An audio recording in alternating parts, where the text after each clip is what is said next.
Nous recevons un invité exceptionnel ce soir dans Tout est politique, Pierre Moscovici. Bonsoir. Bonsoir. Ancien président de la Cour des comptes. Vous êtes aujourd'hui membre de la Cour des comptes européenne, ancien commissaire européen et ancien ministre de l'économie. Donald Trump, Pierre Moscovici, va tenir cette nuit à 3h du matin heure française une allocution solennelle pour la première fois depuis le début de la guerre en Iran. Il pourrait annoncer la fin de la guerre.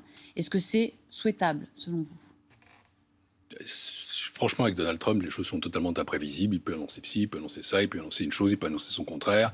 Un jour, il veut libérer le détroit d'Ormuz, un autre jour, il veut le laisser à l'Iran. Attendons ce qu'il va dire. Mais ce qui est clair, c'est que s'il s'exprime maintenant, c'est que nous sommes dans une forme d'impasse.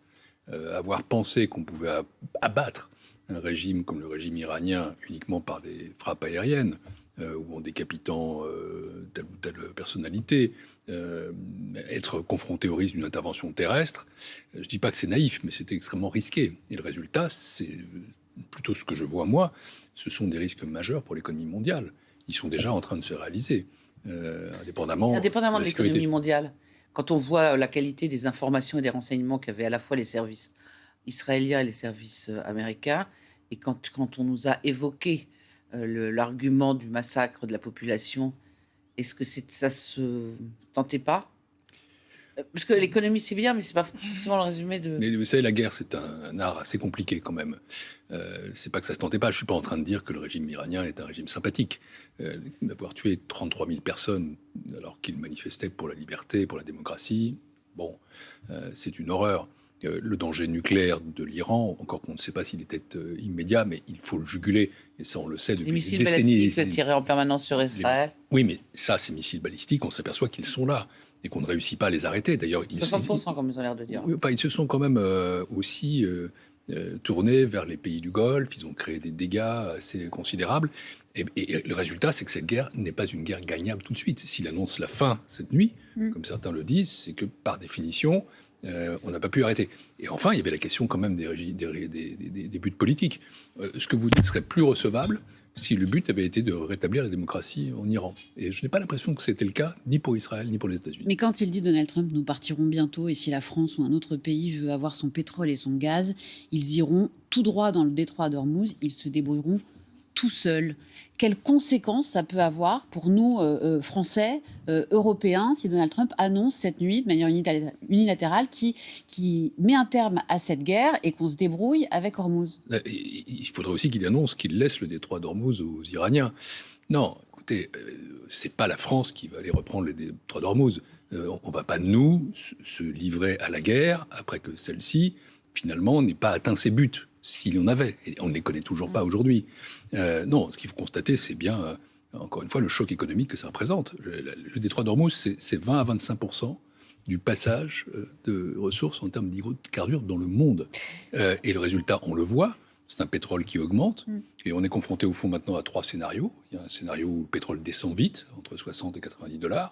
Un autre où il reste haut, entre 110 et 130, et un autre où il explose. Alors c'est peut-être celui-là qu'on va éviter, parce que justement, il faut que cette guerre cesse. C'est 130 à 160. Avec un dollar, plutôt avec un pétrole à 100 $ le baril, qu'est-ce que ça nous donne ? Ça nous donne probablement 0,5 points de croissance en moins dans l'Union européenne, qui est quand même très sérieux. Ça donne 0,2 points de moins de pouvoir d'achat, ce qui est conséquent. Et ça veut dire aussi des finances publiques qui sont dans un très grand dommage. Là, aujourd'hui, le prix du baril a baissé. Visiblement, les marchés semblent rassurés par l'annonce possible de Donald Trump cette nuit. On a l'impression que Donald Trump est un sorte de trader qui joue avec les marchés jour après jour. Écoutez, on va voir. Mais je pense qu'on ne peut pas sous-estimer le choc, ne serait-ce que parce que justement les missiles iraniens ont endommagé un certain nombre d'équipements dans les pays du Golfe, producteurs de pétrole, et qu'il va falloir les réparer. Et donc, forcément, pendant un moment, la production sera moindre. Et qui dit production moindre, dit tout de même une hausse du prix du baril tendancielle. Je ne veux pas piquer dans les scénarios. Je ne peux pas conclure sur ce que Donald Trump va dire cette nuit. Il lui est arrivé de dire une chose, son contraire, encore une fois. Il est très imprévisible. Je ne peux pas non plus conclure exactement sur les scénarios économiques, mais disons que les conséquences de cette guerre ne sont pas mineures et qu'elle n'a pas atteint ses buts. Est-ce que vous dites qu'il y a un choc pétrolier? La semaine dernière, le ministre de l'économie, Roland Lescure, l'a dit, et puis il a été obligé de rétro-pédaler en disant qu'il regrettait ses propos. Visiblement, on estimait qu'il avait été un peu trop loin. Est-ce qu'il y a aujourd'hui un choc pétrolier? Et est-ce qu'il y en aura un, quoi qu'il arrive, quoi qu'annonce Donald Trump, puisque, d'après ce que vous dites ce soir, les conséquences, elles sont là, elles sont engagées? Alors, il y a plusieurs sens ou choc.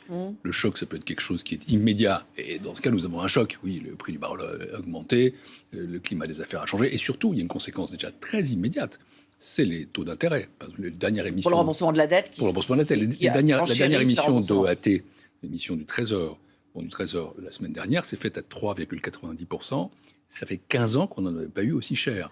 Et évidemment, quand on a des taux d'intérêt élevés, ça veut dire qu'on rembourse sa dette à un prix plus cher, ça veut dire que la charge de la dette annuelle augmente et qu'elle peut aller à ce rythme-là assez vite vers les 100 milliards. Et le problème que ça pose, c'est que derrière, nous avons des investissements à financer, l'écologie, l'innovation, la recherche, la défense, et que quand on passe son temps à rembourser sa dette, quand on consacre plutôt son argent à rembourser sa dette, alors on a moins de disponibilité pour investir dans l'avenir. Et ça, d'ailleurs, c'est aussi le résultat d'une gestion de finances publiques qui n'a pas été prévoyante. Quand j'étais Premier président de la Cour des comptes, je le disais. Alors, quand vous dites pas prévoyante, ça veut dire que ça veut dire que quand on a des déficits élevés, quand on a une dette élevée, quand arrive un choc extérieur, on ne peut pas y résister. Disons qu'on est vraiment sous pression. On est sous pression de certaines demandes. Ceux qui disent il n'y a qu'à Faucon, assumons, payons ce choc, limitons les axes, baissons la TVA, ça coûte 10 milliards d'euros. On ne les a pas. On ne les a plus. On n'a pas de marge de manœuvre, si vous voulez. Ça, c'est très ennuyeux. Alors, je reviens sur le choc. Donc, il y a le choc immédiat. Il y a eu un choc. Le choc pétrolier, si on entend par là des conséquences durables, on ne le sait pas. Et encore une fois, il y a 3 scénarios, je n'en exclus aucun.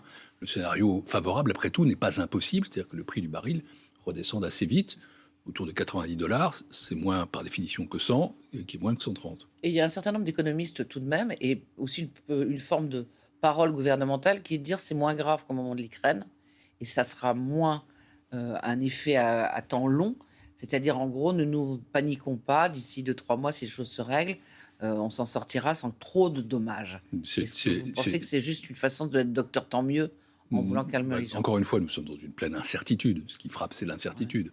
Évidemment, ce n'est pas la même chose que l'Ukraine. L'Ukraine, n'oublions pas que derrière, il y a eu une crise énergétique, que le trésor public, les Français, ont finalement, à travers les finances publiques, compensé les effets de l'inflation et de la crise énergétique, que ça a coûté 40 milliards d'euros aux finances publiques, 40 milliards d'euros qui sont allés d'ailleurs pour l'essentiel dans les poches des énergéticiens. À l'époque, j'avais totalement validé le quoi qu'il en coûte Covid. Là, c'était des vies qui étaient en cause, notre système de protection sociale, nos entreprises. Il fallait vraiment mettre le paquet, pas n'importe comment, mais le mettre. Le bouclier énergie, le bouclier inflation, enfin, nous avons été un des seuls pays où on a compensé l'inflation avec de l'argent public. C'est surtout ce qu'il ne faut pas refaire maintenant. Attention, ça je le dis, qu'il y ait des mesures ciblées qui soient prises. Elles peuvent aller jusqu'où? Parce que par exemple, est-ce que vous considérez que pour les... Alors on reparle des indemnités gros rouleurs, on reparle d'un certain nombre de corps de métier qui pour l'instant ne sont pas aidés. Parce que vous pensez qu'on a dépensé 70 millions d'euros plus une autre auparavant. Vous pensez qu'on peut encore aller un petit peu plus loin quand même? Écoutez, ça je ne sais pas exactement, mais ce que je crois, c'est qu'il y a 2 démarches qui sont bonnes et une qui est mauvaise. Les 2 démarches qui sont bonnes, c'est premièrement d'agir avec les compagnies pétrolières pour que le prix à la pompe n'augmente pas trop. Ça, c'est ce que nous avons fait. Faire pression sur, c'est possible? Pas une question de pression, c'est une question de concertation. Je me souviens qu'en 2012, quand j'étais ministre des Finances, on avait eu déjà une augmentation forte à l'été du prix du baril et du prix à la pompe, et on avait négocié avec les distributeurs qui d'ailleurs ont été plutôt... ils ont joué le jeu, et je crois qu'ils le jouent en ce moment. Donc c'est limiter les prix à la pompe. Ça, c'est une première chose. La deuxième chose, c'est d'agir... Total pour l'instant, par exemple. Oui, Total le fait, absolument. Et donc ça, si vous voulez, c'est un premier mode d'action. Il faut que ça continue justement en fonction de l'évolution des prix du baril de pétrole. Bon, première chose. Deuxième chose, prendre des mesures spécifiques pour des professions, alors agriculteurs, gros rouleurs, qui sont plus touchés, infirmières, etc. Ceux qui sont, comme on dit, des professions de première ligne ou qui sont des gros utilisateurs, ceux-là doivent être en partie compensés. 70 millions, je ne sais pas si on peut faire plus, mais en tout cas, il faut rester dans cet ordre de grandeur.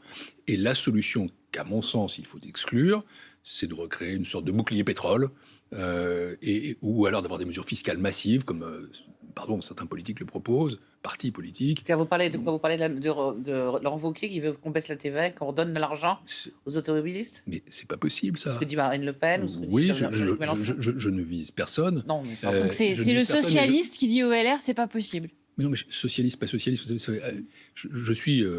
J'ai été premier président de la Cour des comptes, j'ai été commissaire européen, je suis membre de la Cour des comptes européenne.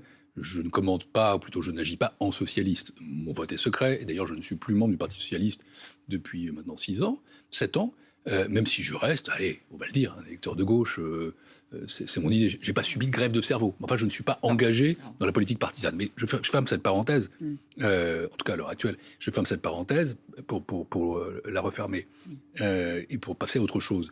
Pour dire que c'est pas parce que c'est Marine Le Pen ou Laurent Wauquiez, c'est pas le problème. C'est que nous n'avons pas les moyens financiers de procéder à des mesures fiscales massives. Vous savez, quand on regarde la baisse de notre déficit, le gouvernement a dit voilà, notre déficit, on a eu une bonne surprise. C'était 5,1, pas 5,4. 5,4, oui. Et vous savez pourquoi? C'est les impôts. C'est les impôts. C'est uniquement les impôts. Il n'y a eu aucune économie en dépenses. Il n'y a eu que de la fiscalité, que des prélèvements obligatoires. Et je crois qu'à un moment donné, on atteint quand même certaines limites, d'abord, et ensuite que, voilà. Ras-le-bol fiscal. Votre ras-le-bol fiscal. C'est pas ça, c'est que si vous baissez la fiscalité de 10 milliards, par exemple, parce que c'est à peu près cet ordre de grandeur-là, la baisse de la TVA, ou les accises, 10 milliards, c'est 10 milliards de déficit en plus. Et on remonte en déficit. Et donc, on augmente encore notre dette, et cette dette coûte de plus en plus cher, et on est dans un effet boule de neige, si vous voulez. La boule de neige, elle est là, elle est en train de rouler sur la pente, la boule de neige de la dette. Ce qu'il faut éviter quand même, c'est que se crée à un moment donné une avalanche qui emporte tout. On n'y est pas, mais faisons attention quand même. Et c'est la raison pour laquelle, oui, la France aujourd'hui se trouve dans une situation où elle n'a pas de marge de manœuvre, où elle n'a pas les moyens, je vous pose du point de vue financier, pas du point de vue politique, de faire des mesures fiscales incroyables ou de faire des mesures budgétaires incroyables. Donc je redis, négocier une stabilité relative des prix à la pompe autant que possible, prendre des mesures spécifiques pour des professions en difficulté, mesures fiscales globales, mesures budgétaires globales, franchement, de mon point de vue, de ce que j'ai connu, à éviter. Et je parle d'expérience à la fois comme ministre des Finances, ancien ministre des Finances et comme ancien président de la Cour des comptes. On va parler de 2027 et de la gauche. Mais d'abord, on voulait vous faire réagir à une image, une des images du jour en politique. C'est le retour de Raphaël Arnaud, le député insoumis aujourd'hui à l'Assemblée nationale.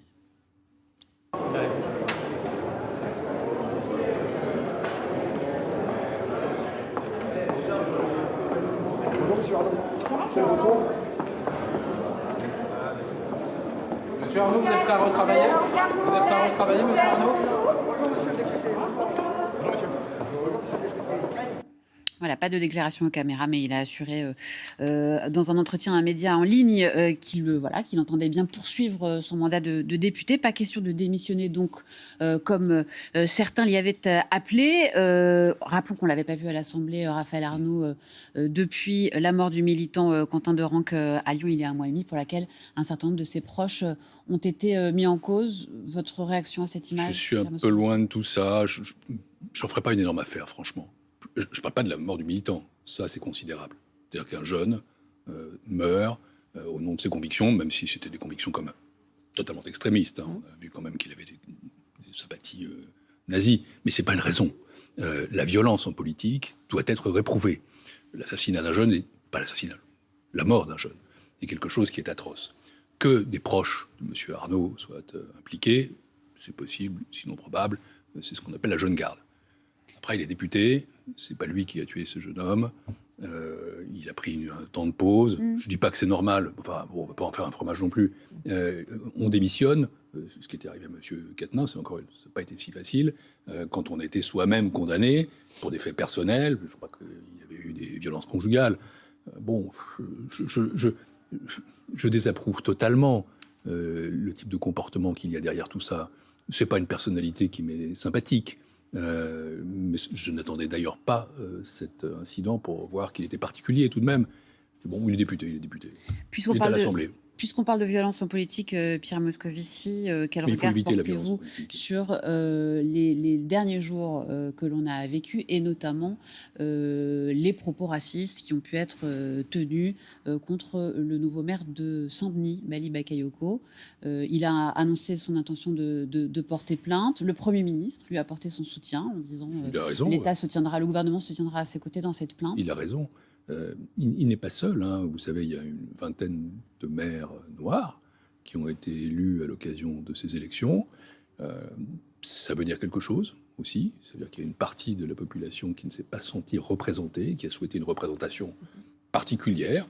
Et somme toute, bon, alors ça pose d'autres problèmes aussi. Le problème en amont, c'est pourquoi ne se sentent-ils pas représentés? Mais après, derrière ça, il y a un effet en retour qui est du racisme systématique contre eux, et notamment contre ce maire de Saint-Denis. C'est intolérable, c'est insupportable. Il a été élu par la majorité de la population, il est le maire légitime de cette ville. Encore une fois, c'est pas une question de sympathie politique. Je suis pas un militant LFI, hein. Je l'ai jamais été, je n'ai pas l'intention de le devenir, mais il faut respecter le verdict des urnes, respecter les individus. Et le racisme, l'antisémitisme, c'est aujourd'hui le jour de la Pâque juive, ne sont pas des opinions, ce sont des délits, qui sont d'ailleurs condamnés, oui, par la loi Guesso, qui a été prise à la fin des années 90. Et donc, franchement, oui, il faut être aux côtés de ce jeune maire et l'aider dans son mandat d'une certaine façon, à aussi rassembler. Alors justement, quelle conclusion tirez-vous? Alors je sais que vous êtes plus au PS, que vous êtes Ça en m'intéresse amont, quand même. en retrait. Ah ouais, bon, alors on va y Ouais. aller. Non, Comment mais est-ce- je ne Quelle suis plus membre du Parti socialiste, conclusion mais cette élection de 2027, Oui, je parlais du deuxième tour et des alliances PS-LFI. On aille au cette but. élection de 2027 qui est devant nous, je ne parle pas Oui. de ce qui est derrière nous, elle est très importante. Ah, pour ça, la oui. France. Elle est majeure. Parce que, au fond, on a devant nous un monceau de problèmes, comme on a rarement eu. Une dette énorme, une économie qui reste fragile, un système institutionnel qui est contesté, un système politique qui est explosé. Les Français attendent des réponses et des Oui. propositions. Et puis elle est aussi un peu inquiétante quand même, parce que justement, la physionomie de la politique française a donné à ceux qu'on appelle les extrêmes près de 50% des électeurs tout de même. Et il y a aussi une possibilité que le Rassemblement national, l'extrême droite, arrive Alors pour oui, la vous y première croyez, fois par les vous, urnes. vous pensez que c'est un fantasme, le Mélenchon-Bardella de deuxième tour, qui a l'air d'épouvanter tout le monde sans pour autant donner des résultats d'ailleurs. Vous savez, je n'y crois pas. Oui. Je pense qu'il y aura quand même quelqu'un pour être devant Jean-Luc Mélenchon. Et deuxième chose, écoutez, les sondages sont extrêmement clairs. Oui. Voter Jean-Luc Mélenchon au premier tour, c'est élire Jordan Bardella au deuxième. La seule chose qu'on sait, la seule chose dont on est sûr, c'est que s'il y a une personne qui ne peut pas être élue président de la République, c'est Jean-Luc Mélenchon. S'il y a une personne qui ne peut pas rassembler les Français, c'est Jean-Luc Mélenchon. Et encore une fois, c'est pas quelque chose de personnel, c'est qu'il s'est mis dans une position telle que il ne peut pas rassembler une majorité de Français. Et même, il y aurait une très forte majorité contre lui. C'est pour ça que pour moi, c'est pas un vote utile, oui, mais enfin, on n'en est pas là encore. Alors, simplement, on a eu Donc ça, pour moi, c'est un fantasme, et deux, c'est un cadeau. on a reçu Jérôme Guedj avec Sonia l'autre jour, qui disait qu'il fallait se dépêcher, parce que c'était proche quand même, qui parlait d'une maison commune. Alors une maison commune, ça serait une espèce de lieu où on parlerait entre centre droit, centre gauche, pour essayer d'avoir une espèce de petite plateforme minimum pour se mettre d'accord et avoir éventuellement un candidat. Qu'est-ce qu'il faut faire? Il faut changer Olivier Faure, comme beaucoup le demandent? Non, mais vous n'allez pas vouloir rentrer dans la cuisine, d'accord? Non, je ne vais pas rentrer dans la cuisine. Sauf c'est que sûr. pour avoir un candidat, il faut le désigner. Pour le désigner, il faut avoir une méthode. Et pour avoir une méthode, il faut aussi avoir un programme. Ben, je vais vous dire quelques réflexions comme ça, Ouais. un peu à la file. La première, je vous ai dit quels étaient les dangers pour la France en 2027, quelles étaient les questions qui se posent, quels étaient les défis, quelles sont les mutations aussi. Il y a des mutations écologiques, mutations démographiques, une mutation géopolitique, tout ce qui se passe sous nos yeux. Et ça implique aussi qu'on se réarme. Bon, face à ces mutations, face à ces défis, qu'attendent les Français? Une réponse. D'accord, qui la donne? Une offre politique. Qui commence à Écoutez, travailler dessus? il faut travailler dessus. Avec Faut- qui? Comment? Mais il y a des partis politiques qui le travaillent. Il y a des individus qui le travaillent. Moi, je suis en train d'écrire un livre sur ces sujets-là. Pourquoi? Parce qu'ils m'obsèdent. Parce que je me demande ce qu'on peut dire aux Français. On a besoin de leur dire quelque chose. Vous savez, l'extrême droite et l'extrême gauche ne sont pas là par hasard. Ce sont plus uniquement des votes de protestation, ce sont aussi des offres politiques dans lesquelles des Français se reconnaissent. Alors, elles sont simplistes, elles sont parfois violentes, elles sont, à mon avis, tout à fait fausses. Mais là, il y a quelque chose. Ils ont un candidat, une offre. Les autres partis politiques, finalement, n'ont pas grande offre. Et pas de candidat. Donc la première chose à faire, c'est de travailler sur le fond. Deuxième chose à faire, non, je ne crois pas du tout à un candidat centre-droit, centre-gauche unique. Ça n'a pas de sens. Il y aura un candidat de la gauche mélenchoniste. Il faut qu'il y ait quelque part un candidat, je ne vais pas l'appeler centre-gauche parce que c'est pas comme ça qu'on se définit, mais disons de la gauche modérée, de la gauche du centre, de la gauche réformiste. La gauche, la gauche Cazeneuve, Hollande, vous... La gauche qui... Glucksmann, vous savez, j'étais moi très proche de Lionel Jospin. Il incarnait ça au fond. C'est ce que j'appelle le réalisme de gauche. Une gauche qui est vraiment à gauche, qui a fait des réformes très sérieuses, mais qui est aussi très réaliste, c'est-à-dire qui prend en compte les contraintes, l'économie de marché, la nécessité de réduire la dette et les déficits. Bon, donc il faut qu'il y ait un candidat qui appartienne à cette famille. Et il faut qu'il y ait une offre politique. Et puis troisième chose, quand on regarde cette élection, finalement vous avez deux scénarios. Vous avez, premier scénario, l'élection du Jordan Bardella. Il est président de la République. Là, le Rassemblement national peut obtenir une majorité, soit tout seul, soit avec des députés venus de la droite qui feraient le saut et qui réaliseraient l'union des droites. Dans l'autre cas de figure, quelqu'un est élu contre lui. Un candidat de centre-droit, un candidat de gauche réformiste, de gauche réaliste, comme vous voulez. Bon. Et bien là, il faudra bien qu'à un moment donné, les gens se parlent. C'est-à-dire il faudra qu'on soit capable, dans ce pays, d'imaginer une chose que nous n'avons jamais construite, une logique de coalition. Aujourd'hui, on n'a pas une coalition. On a une assemblée qui est très difficilement gouvernable, avec un Premier ministre plutôt habile, qui fait ce qu'il peut. Enfin, il navigue entre des partis. Dans son gouvernement, il y a pour l'essentiel quand même des membres de Renaissance, qui est un parti très minoritaire. Et donc, une logique de coalition, comme ça existe dans presque tous les pays européens. Mais attention, la coalition, ça se construit après l'élection. Ça ne se construit pas avant. C'est pas un bricolage, c'est pas une confusion. La confusion droite et gauche, elle a déjà eu lieu d'une certaine façon. En tout cas, c'est ce qu'Emmanuel Macron a voulu faire, c'est le dépassement.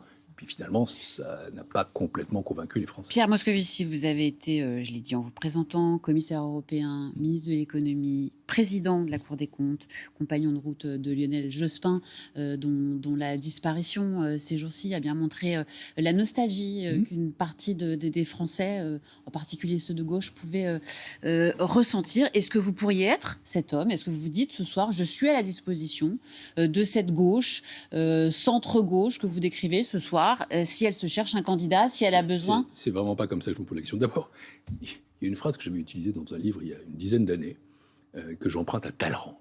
Je me dis toujours que je suis à la disposition des événements. J'aime mon pays. On peut peut-être les aider de temps en temps aussi, vous voyez. Parce Oui, que si ça, on attend... Non, mais j'aime mon pays, et je suis aussi disponible pour l'action publique, pour la pensée, pour la réflexion. Par ailleurs, je pense qu'il y a une chose que je sais faire et que j'aime faire, c'est réfléchir, justement. Réfléchir à ce que peut être un projet. On ne va pas ajouter une candidature aux candidatures. C'est pas comme ça que ça doit se passer. D'ailleurs, je pense que, en réalité, il faut se hâter lentement sur les candidatures. Il faut faire passer d'abord le premier candidat qu'on doit choisir, c'est les idées. La première chose qu'on doit construire, c'est l'offre politique. L'incarnation, à mon avis, elle viendra un peu plus tard. Vous savez... Quand? Il faut que ça soit quand? Juste un mot, parce qu'on a fini.